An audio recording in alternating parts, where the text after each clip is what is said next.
하나님 말씀 골로새서 1장 23절에서 5절까지 말씀입니다. 우리 한 목소리로 같이 읽으시겠습니다. 시작. 만일 너희가 믿음에 거하고 터 위에 굳게 서서 너희 들은 바 복음의 소망에서 흔들리지 아니하면 그리하리라. 이 복음은 천하 만민에게 전파된 바요 나 바울은 이 복음의 일꾼이 되었노라. 나는 이제 너희를 위하여 받는 괴로움을 기뻐하고 그리스도의 남은 고난을 그의 몸된 교회를 위하여 내 육체에 채우노라. 내가 교회의 일꾼 된 것은 하나님이 너희를 위하여 내게 주신 직분을 따라 하나님의 말씀을 이루려 함이니라. 아멘. 아멘. 오늘 새해 사역을 여는 임직식 주일입니다. 8분의 전입 재직과 함께 또 신임 집사 5분이 세워져서 비록 제가 은퇴를 준비하고 있지만 마음은 평안하고 든든한 마음입니다. 교회 직분은 세상에서 흔히 갖는 사람들의 주목을 받는 명예, 그것이 아닙니다. 남들의 군림하는 권력도 아닙니다. 사람들을 서열화하는 계급도 아닙니다. 직분은 섬김의 기회요, 주변 사람들에게 선한 영향을 끼치는 리더의 자리인 것이죠. 오늘 본문 23절을 보시면 바울은 자신을 복음의 일꾼이라고 말하고 있죠. 그리고 25절에서는 교회의 일꾼이라고 고백합니다.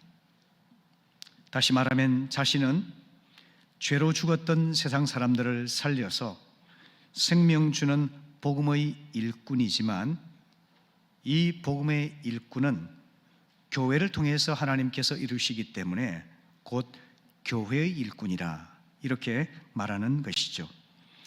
그처럼 직분자는 복음 전파의 사명을 받은 복음의 일꾼이면서 또한 하나님께서 교회를 통해서 이 일을 이루시기에 교회의 일꾼이라 이렇게 생각하시면 되겠죠. 그만큼 교회가 이 복음 전파 하나님 사명을 위해 중요하다는 뜻입니다. 우리 교회를 비롯해서 한국 교회는 큰 위기를 맞고 있습니다. 교회를 헌신적으로 섬겨왔던 성도님들은 세월의 흐름에 따라서 고령화되었습니다. 이미 천국에 가 계신 분도 계시고 몸이 아파서 집에 계시거나 요양병원에 계신 분도 있습니다. 반면에 젊은 성도들은 세상 즐거움에 빠지거나 자신의 욕망 충족을 위해서 우선순위가 뒤바뀌다 보니 하나님의 일에 인색해지고 세속화되는 경향이 있습니다. 교회 밖에서는 신앙과 삶의 괴리 현상으로 인해서 신뢰를 얻지 못한 교회가 전도의 길이 막히고 외딴 섬처럼 고립되는 현실이 생겼습니다. 그래서 고령화, 세속화, 고립화, 이것이 교회가 맞이하고 있는 크나큰 위기입니다. 뿐 아니라 교회 안에서도 많은 경우에 다툼과 분열과 불화와 각종 어려운 일들이 내재되어 있죠. 이렇게 본다면 하나님께서 복음 전파를 위해 세우신, 당신의 거룩한 피로 세우신 교회는 연약하고 부족하고 고민거리가 아닐 수 없죠. 그럼에도 불구하고 여러분, 여전히 나의 교회는 나의 고민거리이면서 동시에 나의 사랑이고 나의 운명이고 나의 희망이 된다는 사실을 잊지 마시기를 바랍니다. 이것을 잘 보여주는 예가 룻기 1장에 나와 있는 나오미와 룻의 이야기가 되겠는데요. 여러분이 잘 아시는 그 본문을 다시 한번 보시면 원래 나오미는 베들레헴 사람이었죠. 베들레헴은 떡집이라는 이름을 가지고 있습니다. 생명의 양식을 공급받는 교회를 상징하는 이름이지요. 하나님의 은혜로운 돌보심이 있는 곳입니다. 하지만 여러 가지 이유로 자신의 안락함과 욕망을 따라서 나오미는 이제 베들레헴을 떠났습니다. 이방 세계로 나아갔습니다. 거기에서 두 아들을 혼인시키고 며느리들도 얻었지만 결국에는 남편도 잃고 두 아들도 잃게 되었습니다. 크나큰 상처와 아픔을 겪게 된 것이죠. 하지만 그 어려움 속에서 나오미는 이방 며느리 룻과 함께 베들레헴으로 다시 돌아옵니다. 자존심을 내려놓고 수치를 무릅쓰고 돌아온 것이죠. 왜냐하면 떡집인 베들레헴, 이 믿음의 공동체가 그녀에게 궁극적인 희망이라고 믿었기 때문이죠. 그래서 교회의 품에 안겨서 하나님의 크고 놀라운 위로와 소망을 얻을 수 있다는 그 희망, 우리가 놓치지 말아야 하는 것입니다. 24절에서 교회 일꾼된 자신이 그리스도의 남은 고난을 몸된 교회를 위해서 내 육체에 채운다라고 바울은 말하고 있습니다. 이 말은 주님의 십자가 죽으심에 뭔가 부족함이 있다거나 불완전하다는 뜻이 아니죠. 주님께서는 십자가에 돌아가시기 전에 다 이루셨다라고 말씀하셨습니다. 우리를 위해서 거룩한 피를 흘리시고 육체의 죽음과 부활을 통해서 대속의 은혜를 완벽하게 열어주셨습니다.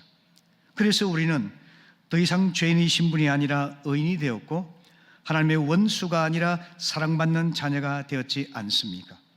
그렇다면 그리스도의 남은 고난은 무엇을 의미할까요?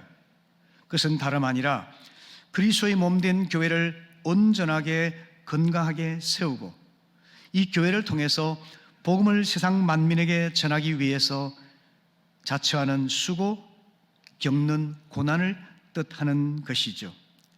바울이 빚진 자의 심정으로 자신의 인생을 걸고 이 복음을 세상 만민에게 전하기 위해 애썼던 것처럼 우리가 주님의 몸된 교회 안에서 그리스도의 남은 고난을 내 육체에 채우는 그러한 책임의식을 갖게 되시기를 바랍니다.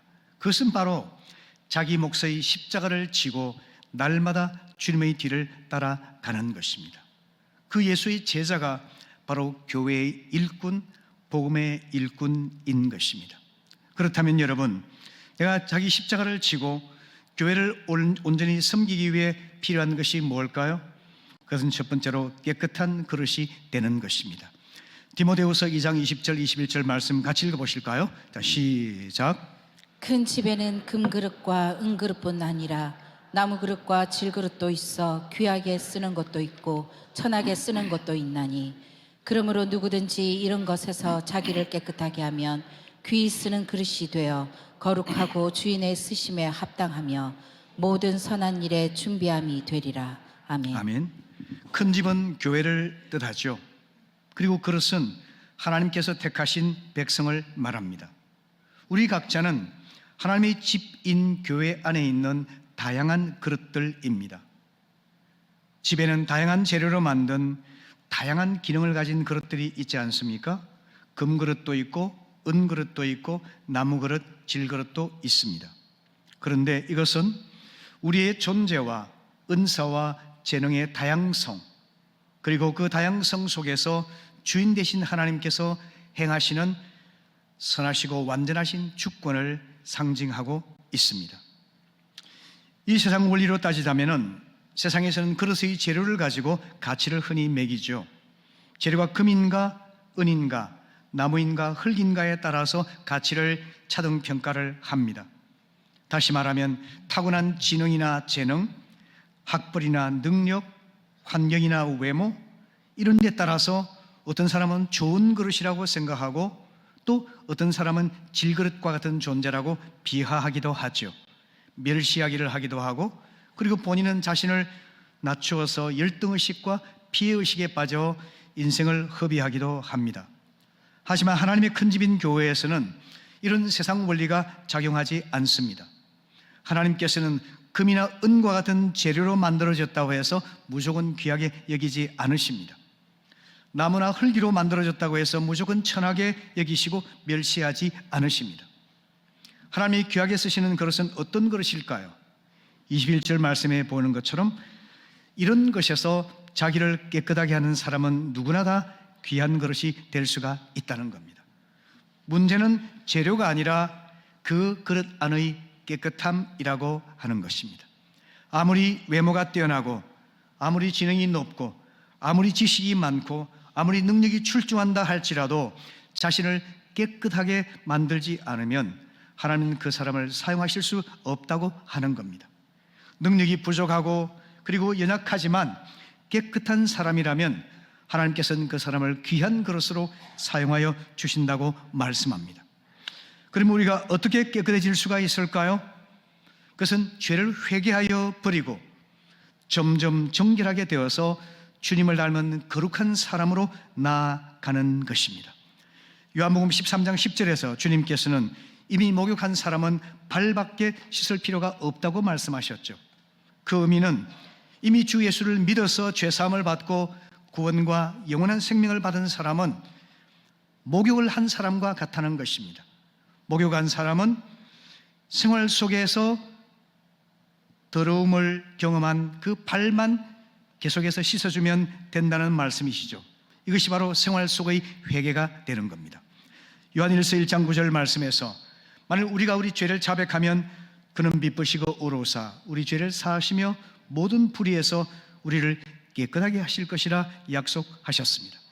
생활 속에서 범한 죄를 계속적으로 회개하고 보이는 것들이나 보이지 않는 죄악들을 주님 앞에 자백하여 정결하게 되면 주님께서 계속적으로 우리를 깨끗한 그릇으로 빚어 주실 수가 있는 것입니다. 성도 여러분, 올 한 해는 깨끗한 그릇 되시기를 바랍니다. 생활 속에서 회개하며 죄의 습관을 버리고 죄악된 생활 방식을 과감하게 단절하시기를 바랍니다. 그래서 경건하고 나아가서 거룩한 하나님의 사람으로 성장해 갈 수 있기를 바랍니다. 디모데후서 2장 22절은 청년의 정욕을 피하고 주를 깨끗한 마음으로 부르는 자들과 함께 의와 믿음과 사랑과 화평을 따르라 이렇게 권면합니다. 두 사람의 예를 들어볼까요? 삼손과 요셉입니다. 삼손의 육체 조건은 금그릇과 같았었죠. 힘으로 그를 당할 자가 없었습니다. 하지만 그는 정욕으로 더러워져서 힘을 잃었습니다. 두 눈이 뽑혀서 이제 비참한 노예 신세가 되었습니다. 그 인생은 비극이었죠. 하지만 요셉은 어떻습니까? 그는 형들의 질투를 받아서 종으로 팔려서 보디발 집의 노예 신세가 되었습니다. 하지만 보디발 아내의 정욕적인 유혹을 견뎌내었습니다. 청년의 정욕을 이겼던 것이죠. 그 이후 계속해서 그가 정결하게 하고 하나님 앞에 깨끗한 그릇으로 만들어 갔을 때에 하나님께서 그를 애굽 총리로 세우셔서 하나님의 선한 일에 귀하게 쓰임받을 수 있도록 사용하여 주신 것을 볼 수가 있습니다. 청년의 정욕, 젊은이들을 말하는 것이 아닙니다. 우리 모든 사람에게 있는 그 정욕을 요약해서 청년의 정욕이라 이렇게 표현한 것뿐이죠. 시편 119편 9절에서 청년이 무엇으로 그 행실을 깨끗하게 하리이까 주의 말씀만 지킬 따름이니이다 라고 노래하고 있죠. 우리가 하나님 말씀으로 교훈을 받고 하나님 말씀의 인도를 받고 하나님 다스림에 순종하여 살아가게 된다면 우린 정욕을 피하고 경건함과 거룩함을 이루어갈 수가 있는 것입니다. 여기 한 지혜가 있습니다. 주를 깨끗한 마음으로 부른 자들과 함께 하는 것입니다. 하나님을 사랑하고 거룩한 삶을 사모하는 사람들과 친교하는 것이죠. 다니엘 기억하시죠? 다니엘은 청년의 정욕을 피하고 거룩함을 사모하는 친구들이 있었기 때문에 그가 바벨론의 문화와 화려함과 영광에 오염되지 않았던 것이죠. 그의 친구들이 하나냐, 미사엘, 아사랴 함께 주를 깨끗한 마음으로 부르는 자들이 있었기 때문에 그는 바벨론 제국의 영광과 바벨론 제국의 화려함을 다 버리고 죽음을 각오하고 정결함을 유지했었죠. 그 결과가 무엇이었습니까? 바벨론 제국이 망하고 바사 제국이 일어났음에도 불구하고 많은 왕들이 죽고 살해당하고 교체되는 그 와중에서도 그는 독야청청했습니다. 바벨론 제국의 총리로서 바사 제국의 총리로서 그리고 다가올 하나님 나라의 도래를 위해 기도하는 예언자로서의 사명을 감당할 수가 있었던 것이죠. 성도 여러분, 주를 깨끗한 마음으로 부른 자들과 함께 경건함과 거룩함을 이어가시기를 바랍니다. 그럴 때 우리는 깨끗한 그릇 되어서 하나님의 쓰심에 합당한 자 될 것입니다. 두 번째는 영적인 군사이죠. 교회의 일꾼은 영적인 군사임을 알아야만 합니다. 에베소 6장 11절 12절 말씀 같이 읽어보실까요? 시작. 마귀의 관계를 능히 대적하기 위하여 하나님의 전신갑주를 입으라. 우리의 씨름은 혈과 육을 상대하는 것이 아니요 통치자들과 권세들과 이 어둠의 세상 주관자들과 하늘에 있는 악의 영들을 상대함이라. 아멘. 이 말씀이 분명히 보여주는 바와 같이 그리스도인의 현실은 사람과 사람을 상대하는 인간적인 현실, 물질이 모든 것을 주관하는 물질적인 현실, 환경에 의해서 우리가 좌우되는 환경적 현실이 아니라 악한 마귀와의 영적 투쟁의 현실임을 알아야만 하는 것입니다.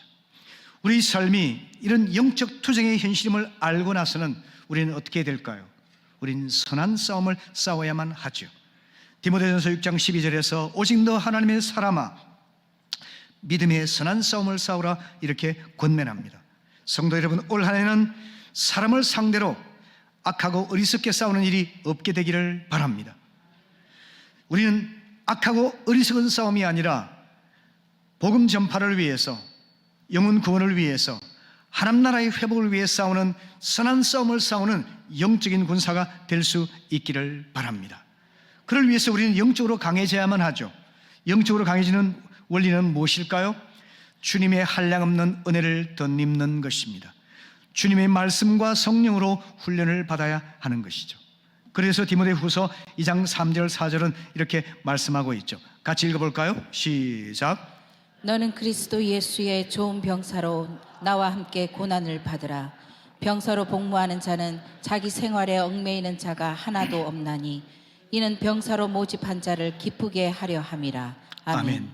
우리의 영적인 병사라는 사실을 알게 된다면 자기 생활에 매이지 않겠죠. 자기가 군대 가고 싶으면 가고 집에 가고 싶으면 가고 오는 것이 아니라 자기 삶을 절제하게 되죠. 또 훈련을 받아서 강병이 됩니다. 선한 싸움을 싸우기 위해서 희생하고 지휘관의 지시에 복종하고 죽을 때까지 충성하는 그런 군사가 되죠. 그거 바로 영적인 병사로 합당한 자입니다. 우리 속에 있는 가장 근본적인 문제, 우리를 불행하고 비참하고 연약하고 무력하게 만드는 것이 무엇일까요? 그것은 바로 죄의 문제이죠. 아무리 강해 보이는 사람도 죄를 짓게 되면 무력해질 수밖에 없습니다. 대표적인 사람이 삼손이죠. 사자를 맨손으로 찍어 죽이고 나귀 특배로 1,000명을 죽이는 초능력을 가진 사람이었지만 그가 정욕의 죄를 짓게 되자 연약해지고 무력해질 수밖에 없었죠. 두 눈을 다 뽑히고 이스라엘 원수인 블레셋 사람들 앞에서 제주 부리는 비참한 노예 신세로 전락하고 말았죠. 이처럼 죄는 우리를 연약하고 무력하게 만들고 불행하고 비참하게 만드는 주체 원천인 것입니다. 이걸 분명히 우리는 알아야만 합니다.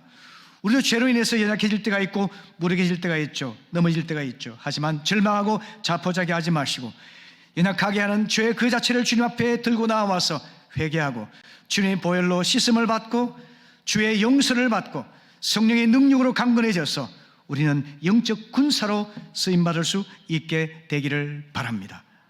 한 예를 볼까요? 기돈이라는 사람은 소심하고 겁 많은 사람이었죠. 지도자의 자질이 없는 사람이었습니다. 두려워서 숨어 지내던 사람이었죠. 하지만 하나님께서 그를 큰 용사로 삼아주셨는데요, 성령이 임하시니까 강한 용사로 변화되어서 그는 300명의 사람들을 데리고서 13만 5천 명의 적군을 물리치는 강한 지도자가 되었습니다. 하나님의 은혜를 덧입어서 모든 죄를 벗어버리고 하나님의 쓰임에 합당한 자로 우리 모두가 성장하고 강건해질 수 있기를 바랍니다. 아멘. 세 번째는 목회의 동력자입니다. 교회 일꾼은 목회의 동력자이죠. 고전 3장 9절의 말씀처럼 우리는 하나님의 동력자들이라 이렇게 말하고 있지 않습니까? 그 말은 무슨 의미일까요? 그것은 목회자와 함께 역할을 분담해서 더불어서 일을 하고 상호 협력하는 사람이라는 뜻이죠. 이것을 보여주는 예가 출애굽기 17장에 기록되어 있는데요, 여러분이 잘 알고 계신 내용이니까 제가 다시 읽지는 않겠습니다. 이것을 요약하자면 이렇습니다.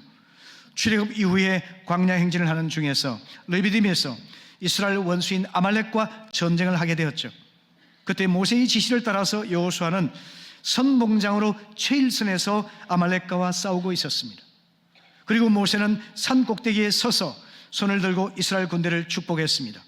모세가 손을 들면 이스라엘이 이기고, 모세가 피곤해 손을 내리면 이스라엘이 지는 형국이 계속 반복되었습니다. 그래서 아론과 훌 두 사람이 평평한 돌을 가져와서 모세를 앉힌 다음에 그의 두 팔을 양쪽에서 붙들어 주었죠.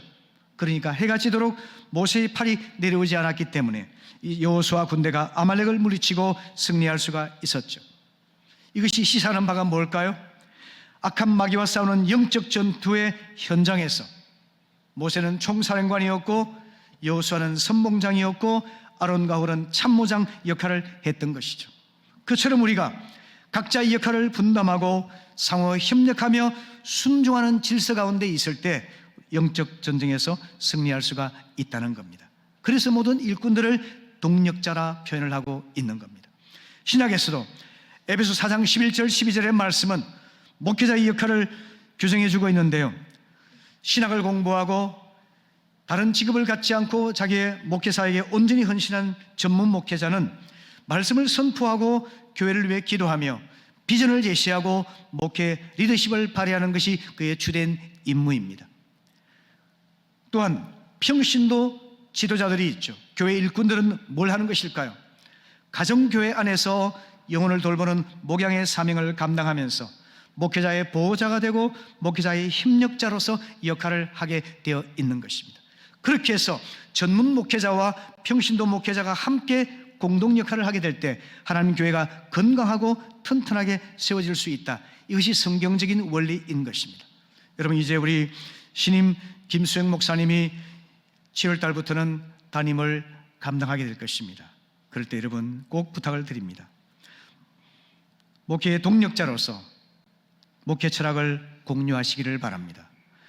함께 이해를 하고 공감을 하고 함께 협력하는 그런 성도들이 많아질 수 있기를 바랍니다. 너무 열심히 지나쳐서 목회자보다 앞서지도 마시고 저 뒤쳐져서 동떨어지지도 마시고 한 발짝 뒤에서 손을 잡고 함께 한 걸음씩 나아가는 우리 교회가 될 수 있기를 바랍니다. 또한 담임 목사의 리더십을 인정하여 순종하시기를 바랍니다. 여러분, 성장하는 교회는요, 담임 목사의 지도력이 확실하게 존중되는 교회입니다. 여러분이 담임 목사를 존경하고 존중하지 않으면 결코 하나님의 교회가 성장할 수가 없습니다. 영혼권의 열매가 풍성하고 교회가 하나님의 권능을 체험하고 새 생명들이 늘어나는 이런 일들은, 아름다운 일들은 담임 목사 리더십을 존중하고 존경하며 보호하고 협력할 때 일어나는 것입니다. 뿐 아니라 여러분, 목회자를 위해서 꼭 중보해 주시기를 바랍니다. 목회자는 사탄의 공격 최1호입니다.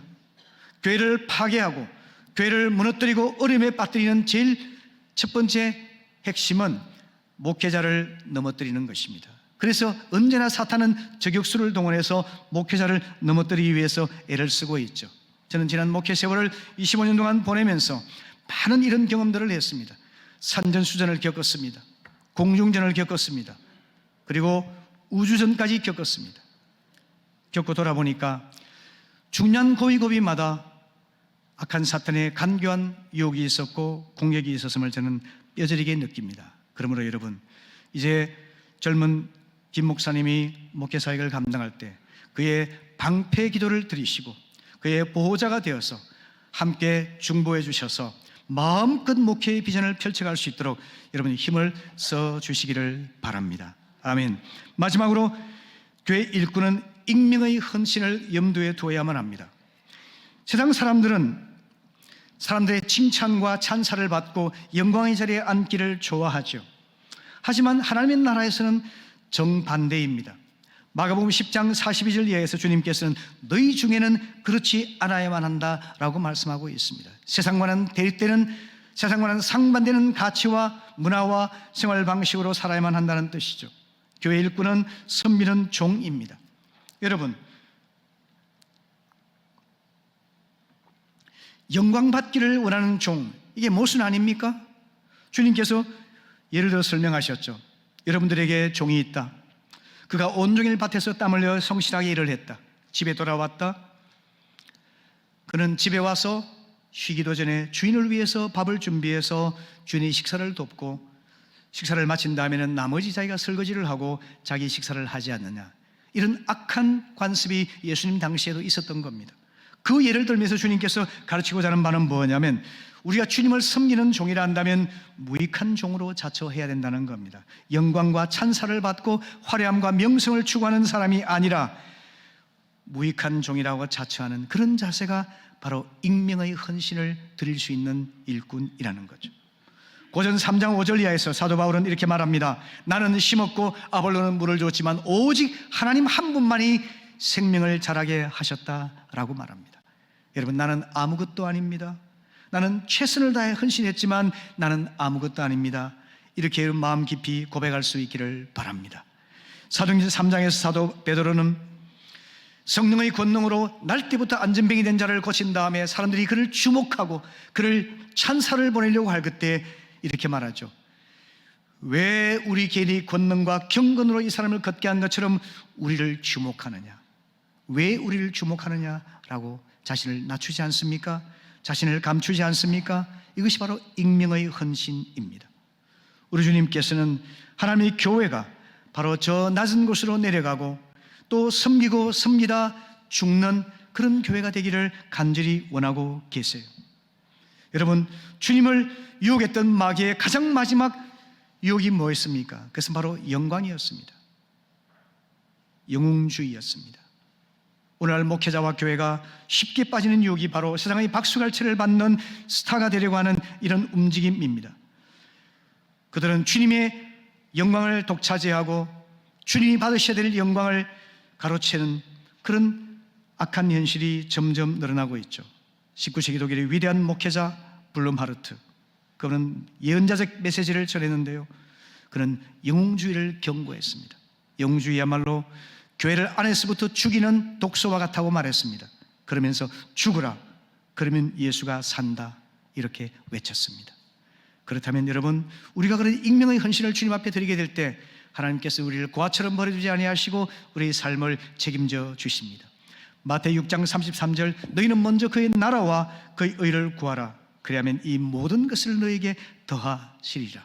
여러분, 주님을 온전히 헌신하여 섬기게 된다면 주님이 우리 인생을 책임질 겁니다.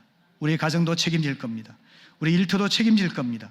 우리 교회가 익명의 헌신자로 주님을 섬기게 된다면, 하나님 나라를 위해 헌신하게 된다면 우리 교회의 미래도 책임져 주실 것이라 확신합니다. 그런 믿음을 가지고 우리가 함께 겸손한 마음으로, 그리고 낮은 마음으로 자신을 감추며 걸음처럼 썩는 미랄처럼 섬길 수 있게 되기를 바랍니다. 아멘.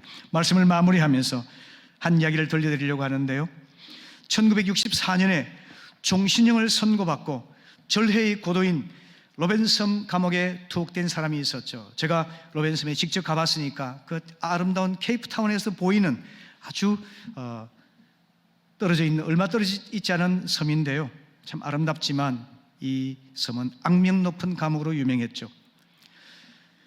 다리 뻗고 제대로 누울 수조차 없을 정도로 아주 좁은 감방이었습니다. 찌그러진 양동이 하나를 변기로 주었을 뿐이었죠. 면회와 편지는 6개월에 한 번 정도만 허락되었습니다. 간수들은 걸핏하면 고문하고 짓밟고 폭력을 가했습니다. 사람으로서의 품격과 사람으로서의 고결함은 다 상실되었습니다. 죽는 것보다 더한 그런 고통과 모멸이 이루어졌죠. 감옥에 끌려간 다음에 그의 아내와 자녀들은 집을 빼앗기고 변두리 땅으로 쫓겨났습니다. 4년째 되었을 때 어머니가 돌아가셨지만 찾아뵐 수가 없었습니다. 그 다음에 큰아들이 교통사고로 죽었지만 장례식에 참석할 수도 없었습니다. 세월이 더 흘러 감옥살이 14년 되었을 때 결혼한 큰딸이 아기를 데리고 면회를 왔습니다. 아버지, 아기 이름을 지어주세요 라고 부탁합니다. 아버지는 주머니에서 구겨진 종이 조각 하나를 꺼내어서 딸에게 건네줍니다. 딸은 그 조각에 쓰여진 글씨를 보고서 눈물을 펑펑 쏟기 시작을 했습니다. 그 글자는 바로 다름 아니라 아즈위라는 단어였습니다. 아즈위는 희망이라는 뜻을 가지고 있는 단어인데요, 그 후에도 계속해서 치욕을 당하면서 13년이나 옥살이를 더 해야만 했었죠. 그리고 마침내 풀려났습니다. 44살의 감옥에 갔다가 71살에 석방되기까지 27년간을 그 비참한 감옥살이를 해야만 했던 것이죠. 그 사람이 누굴까요? 잘 알고 있는 넬슨 만델라입니다. 그는 최초의 흑인 대통령에 당선되었고 가장 잔인한 흑백 분리 정책인 아파테이드, 이 정책을 철폐를 했습니다. 그러면서 자기를 박해하고 치욕을 주었던 정적들을 용서하고 화해를 주선했죠. 그 결과로 그는 노벨 평화상을 수상하게 됐지 않습니까? 그 오랜 세월 어떻게 치욕과 절망의 시간을 견뎌낼 수 있었습니까? 라고 물었을 때 넬슨 만델라가 이렇게 대답을 합니다. 위대한 변화가 반드시 일어나리란 아주비를 한순간도 포기한 적이 없었습니다. 이렇게 말을 했습니다. 여러분, 제가 왜 이야기를 드릴까요? 만델라의 아주비 이야기를 저는 우리 교회에 적용하고자 하는 마음이 간절히 일어났기 때문입니다. 서두에 말씀드린 것처럼 교회는 저의 고민입니다. 연약하고 부족하고 하나님 보시기에 부끄러움이 많은 우리의 고민이죠. 하지만 교회는 나의 사랑이고 나의 운명이며 나의 희망이라고 말씀드리고 싶습니다. 고령화, 세속화, 고립화의 삼중적 위기에 처해 있는 우리 교회이지만 우리가 넬슨 만델라의 이야기처럼 위대한 변화가 반드시 일어나리라는 아주비를 한순간도 포기하지 않는다면 성령님의 능력에 의해서 교회가 새로워지고 희망을 품고 전진하며 세상을 섬기는 교회로 쓰임받을 수 있을 것이라 믿습니다. 이 일을 위해서 교회 일꾼들은 희망의 등불을 들고 목회자와 함께 한 걸음 한 걸음 전진해야 될 줄로 믿습니다. 여러분, 이제 저희 시대는 마무리되고 있습니다.